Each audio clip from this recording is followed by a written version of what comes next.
Hello guys, again welcome to UPSC with Anurag. कैसे हैं आप लोग? आई होप कि अच्छे होंगे। आज के करंट अफेयर्स की बात करते हैं, तो आगे बढ़ते हैं, देखते हैं आज के करंट अफेयर्स में क्या क्या चीज़ें हैं। देखिए, टोटो जनजाति है एक, इसके बारे में आज हम लोग पढ़ेंगे। उसके बाद येलो बैंड क्या है, इसके बारे में आज हम लोग पढ़ेंगे।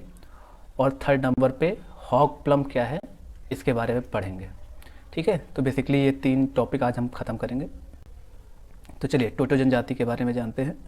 टोटो जनजाति जो है वो पश्चिम बंगाल में रहने वाले, पश्चिम बंगाल का एक डिस्ट्रिक्ट है जलपाईगुड़ी में टोटो पारा नामक एक छोटे से क्षेत्र में निवास करने वाली जनजाति है। ये मंगोलाइट प्रजाति से संबंधित है और इसकी भाषा जो है वो टोटो तिब्बत बर्मन परिवार से संबंधित है। सामान्यतः ये जनजाति पितृसत्तात्मक है। पितृसत्तात्मक का मतलब है कि यहाँ पे जो है, जो परिवार का मुखिया होता है, परिवार का मुखिया होता है वो पिता होता है। ओके, तो इसका मतलब पितृसत्तात्मक। और ये अपने ही गोत्र में विवाह करते हैं। गोत्र क्या होता है, आप इसके बारे में एक बार गूगल करना। वैसे हर एक व्यक्ति का एक गोत्र होता है, जैसे हमारा गोत्र भारद्वाज है, उसी तरह से आपका गोत्र अलग होगा। तो ये लोग सेम ही गोत्र में विवाह करते हैं। ये स्वयं को हिंदू मानते हैं और स्थानीय देवता ईस्पा और चीमा की पूजा करते हैं। और ईस्पा की पूजा जो है ये घर के बाहर करते हैं और चीमा की पूजा जो है ये लोग घर के अंदर करते हैं। ओके, तो आई होप ये देखो, आप यहाँ पे मैप में देखो, ये पश्चिम बंगाल की डिवीज़न है जो कि जलपाईगुड़ी लगभग इस जगह पे लगभग मिलता है, जलपाईगुड़ी। ठीक है, यहाँ पे जलपाईगुड़ी का क्षेत्र पाया जाता है। तो ये, और पश्चिम बंगाल में डिस्ट्रिक्ट की बात करें तो 23 डिस्ट्रिक्ट हैं। ठीक है, इस समय गवर्नमेंट किसकी है तो ममता दीदी की है, ममता जी की सरकार है। और जो है यहाँ ममता जी किस पार्टी से बिलोंग करती हैं तो टीएमसी से। ठीक है, ओके। और विश्व का सबसे बड़ा जो डेल्टा है सुंदरबन डेल्टा, वो भी कहाँ पाया जाता है, पश्चिम बंगाल में। पश्चिम बंगाल में विश्व का सबसे बड़ा सुंदरबन डेल्टा पाया जाता है। पश्चिम बंगाल मतलब कई बांग्लादेश में भी थोड़ा इसका भाग है, लेकिन पश्चिम बंगाल में भी पाया जाता है। चलो ठीक है, अब ये हो गया। अब येलो बैंड के बारे में पढ़ लेते हैं। येलो बैंड क्या है, तो येलो बैंड एक जीवाणु संक्रमण रोग है जो प्रवाल को प्रतिकूल रूप से प्रभावित करता है। मीन्स ये किसको प्रभावित करता है, तो ये प्रभावित करता है प्रवाल को। प्रवाल क्या है, प्रवाल जो है एक चूना आधारित एक जीव है जो कि समुद्र में पाया जाता है, समुद्र में। इससे संक्रमित प्रवाल भित्ति पर हल्के पीले या सफ़ेद रंग के धब्बे पड़ जाते हैं। देखिए, ये एक संक्रामक बीमारी है, तो इससे कौन संक्रामक होता है, संक्रमित होता है, वो होता है प्रवाल। और प्रवाल भित्ति पे कैसे लक्षण दिखते हैं, हल्के पीले या सफ़ेद रंग के धब्बे पड़ जाते हैं। ठीक, आगे चलते हैं। आगे, यह प्रवाल के ऊर्जा स्रोत सहजीवी सिम्बायोटिक, सहजीवी को कहते हैं सिम्बायोटिक, प्रकाश संश्लेषक शैवाल जुजैंथली को नष्ट कर देता है। देखिए, प्रकाश संश्लेषक शैवाल जुजैंथली का मतलब क्या है, जुजैंथली एक जीव होता है, एक जीव होता है जुजैंथली। इसको थोड़ा सा जूम कर देते हैं। जुजैंथली एक जीव होता है जो कि शैवाल होता है जुजैंथली। और ये जो है ये प्रवाल के साथ रहता है, प्रवाल के साथ रहता है। ठीक है, मान लेते हैं ये है प्रवाल, ये प्रवाल है, तो जुजैंथली जो है इसके ऊपर ऐसे चिपका रहता है, ऐसे इसके ऊपर चिपका रहता है। चूँकि ये जुजैंथली नीले कलर में जुजैंथली है और रेड कलर में प्रवाल है। ठीक, अब चूँकि जो है ये ऊर्जा का प्रमुख स्रोत है, जुजैंथली जो है वो प्रवाल के लिए ऊर्जा का प्रमुख स्रोत है। मीन्स प्रकाश संश्लेषण की जितनी भी क्रिया होती है वो जुजैंथली करता है। ठीक, तो क्या होता है कि जैसे ये रोग है जो, और या फिर टेम्परेचर बढ़ा या प्रकाश की अधिक मात्रा हो गई, टेम्परेचर अधिक हो गया, तो इसका परिणाम क्या होता है कि जुजैंथली जो है वो बहुत तेज़ी से प्रकाश संश्लेषण करने लगता है। और जब बहुत तेज़ी से प्रकाश संश्लेषण करने लगता है तो शैवाल में भोजन की मात्रा बहुत ज़्यादा हो जाती है। ठीक, तो शैवाल क्या करता है, भोजन या ऑक्सीजन O2 की मात्रा शैवाल में बहुत ज़्यादा हो जाती है, तो शैवाल क्या करता है कि या तो जुजैंथली को वो हटा देता है अपने ऊपर से, ठीक, और या फिर जुजैंथली जो है खुद ही हट जाता है, इतनी ज़्यादा प्रकाश संश्लेषण क्रिया होने लगती है, इतना ज़्यादा टेम्परेचर हो जाता है। तो इसका परिणाम क्या होता है कि शैवाल जो है अपने वो मूल कलर में आ जाता है, मूल रंग में आ जाता है, और शैवाल का मूल रंग होता है सफ़ेद, और जिसकी वजह से क्या है, इसको भोजन की प्राप्ति नहीं हो पाती है। चूँकि जुजैंथली हट जाता है तो इसको भोजन की प्राप्ति नहीं हो पाती है, और इस घटना को क्या कहते हैं, इस घटना को कहते हैं शैवाल विरंजन, प्रवाल विरंजन, प्रवाल विरंजन। तो आई होप कि ये समझ में आ रहा होगा।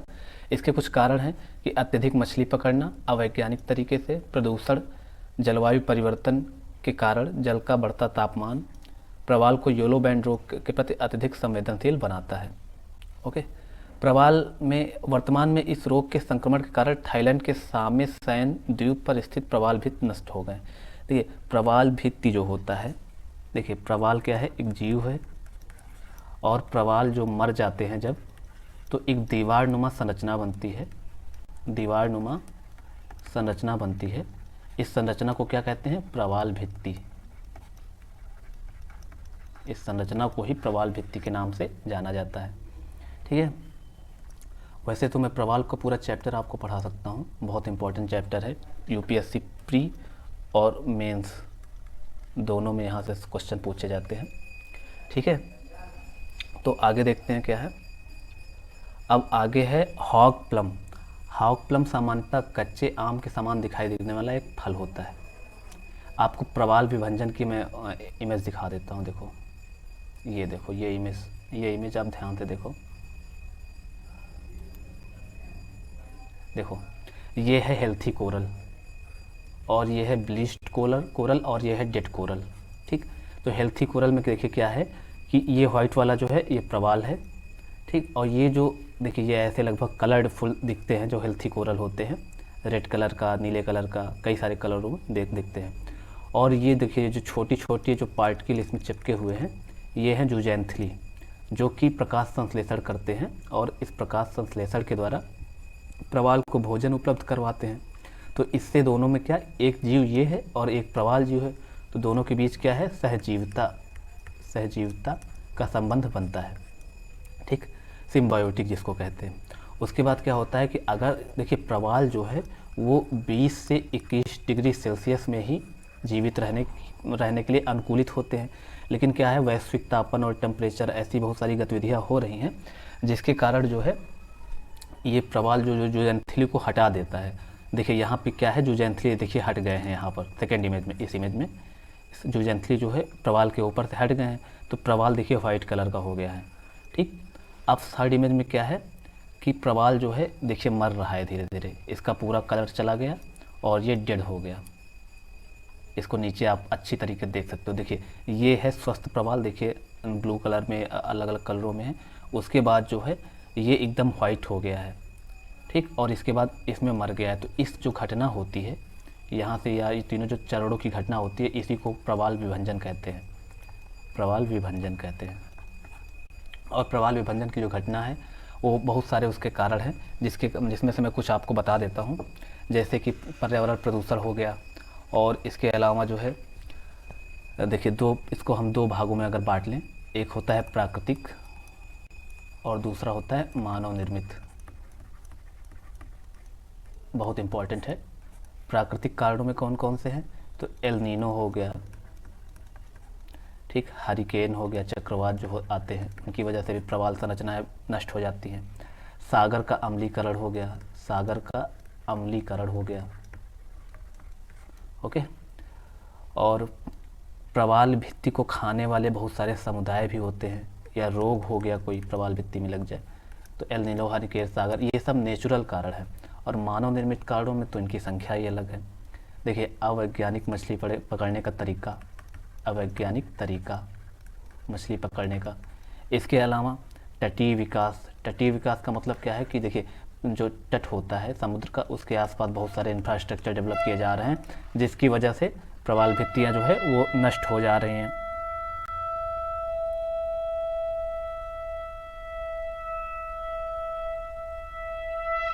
ओके, चलिए, वैश्विक तापन में वृद्धि एक कारण और है मानव निर्मित में, ह्यूमन मेड में क्या है, वैश्विक तापन है। ओके, उसके अलावा पर्यटन गतिविधियाँ बहुत ज़्यादा बढ़ रही हैं जिसकी वजह से वहाँ प्रदूषण हो रहा है, उनका जो नेचुरल अनुकूलन है वो प्रभावित हो रहा है। नौ परिवहन बहुत बड़ा कारण है क्योंकि इसकी वजह से जो है बहुत सारा प्रदूषण होता है और जो है जो जलीय जीव हैं उनको नुकसान पहुंचता है। तो इस प्रकार से हम इनको दो कारणों में बांट सकते हैं, प्राकृतिक और अप्राकृतिक कारण। एल नीनो, हरिकेन, ऐसे बहुत सारे कारण हैं जो प्रवाल विभंजन की घटना के लिए जिम्मेदार हैं। और इसको प्रवालों को जो है, प्रवाल भित्ति होती है, इनको समुद्र का वर्षावन भी कहा जाता है, वर्षावन भी कहा जाता है क्योंकि यहाँ पे सबसे ज़्यादा जैव विविधता पाई जाती है। ये एक बार क्वेश्चन भी पूछा गया है आईएएस में कि सबसे ज़्यादा जैव विविधता कहाँ पाई जाती है, तो ऑप्शन थे कि स्थलीय वर्षावन या फिर प्रवाल भित्तियाँ या फिर था, ऐसे 2-3 ऑप्शन करके थे 4। तो उसमें से राइट आंसर था कि प्रवाल भित्तियाँ जो होती हैं वहाँ पे सबसे ज़्यादा जो है वो पाए जाते हैं, क्या जैव विविधता सबसे ज़्यादा पाई जाती है। ओके, चलिए आगे चलते हैं। तो ये था कुछ प्रवाल भित्तियों का सामान्य सा परिचय। आगे चलते हैं, हॉग प्लम क्या है। तो देखिए, हॉग प्लम जो है कच्चे आम के समान दिखाई देने वाला एक फल है। क्या है? एक फल है जो अधिक खट्टा होता है और कई व्यंजनों में महत्वपूर्ण खट्टे एजेंट के रूप में भी काम करता है। इसको जो क्षेत्रीय नाम है वो अंबर या अमरा भी कहा जाता है। ठीक है, हॉग प्लम को वैज्ञानिक रूप से एनाकार्डिएसी परिवार के सदस्य के रूप में, देखिए हर एक जो जीव होते हैं या फिर फ्लोरा है या फोना है, जो भी जीव जंतु या फिर वनस्पतियां हैं, उनको किसी न किसी परिवार में डिवाइड किया जाता है। तो जो हॉग प्लम है, ये फल जो है वो एनाकार्डिएसी परिवार में बिलोंग करता है। इसमें बहुत सारे औषधीय गुण पाए जाते हैं। यह काजू एवं आम के साथ स्थान भी साझा करता है। फेलोनिक यौगिक प्राकृतिक एंटीऑक्सीडेंट व खनिजों से भरपूर है तथा इसमें एस्कॉर्बिक एसिड और मौलिक एसिड, कैल्शियम, फास्फेट, मतलब कई तरह के पोषक तत्व ये पाए जाते हैं इस फल में। देखिए, मान लो अगर कभी भी पीसीएस में या फिर आईएएस में अगर पूछता है तो हॉग फ्लम दे देगा, उसके बाद जो है इससे रिलेटेड 4-5 स्टेटमेंट दे देगा और फिर पूछेगा कि इसमें से कौन से सही हैं या गलत हैं। यह पाचन में सहायता करता है तथा एंटीबायोटिक गुण भी होते हैं इसमें। कैंसर के उपचार में प्रयोग होता है और हेमेटाइट लौह अयस्क नैनो कणों को तैयार करने में मदद करता है। मतलब कि इसमें जो है हेमेटाइट लोहे का एक प्रकार है, तो इसमें जो लौह अयस्क के छोटे छोटे कण होते हैं, ठीक, उनको भी ये अपने अंदर मेंटेन करता है। मतलब कि जैसे पालक में लोहा पाया जाता है, उसी तरह से इसमें भी लोहा पाया जाता है, जो स्तन कैंसर कोशिकाओं को नियंत्रित करने में सफल पाए गए हैं। तो ये रहा इस फल का इमेज। ठीक, कुछ ऐसा दिखता है। आंवला मत समझ लीजिएगा, ये अंबर है या अवला है, अवला। ठीक, तो इस प्रकार से ये छोटा सा 3 महत्वपूर्ण टॉपिक थे, जिसमें से सबसे ज़्यादा इम्पॉर्टेंट जो टॉपिक है ये येलो बैंड वाला है, ये इम्पॉर्टेंट है। और इसमें प्रवाल भित्ति और जूजेंथली, ये सब चीज़ें बहुत इम्पॉर्टेंट हैं। और ये प्रवाल विरंजन की जो मैंने घटना बताई या प्रवालों को नष्ट होने के क्या क्या कारण हैं, ये सब बहुत प्री और मेंस दोनों के लिए इम्पॉर्टेंट है। ओके, और टोटो जनजाति भी आपने पढ़ लिया। तो गाइस, अगर आपको अच्छा लगा हो वीडियो तो प्लीज़ आप सब्सक्राइब कर दो, बहुत मेहनत करके स्लाइड्स बनानी पड़ती हैं।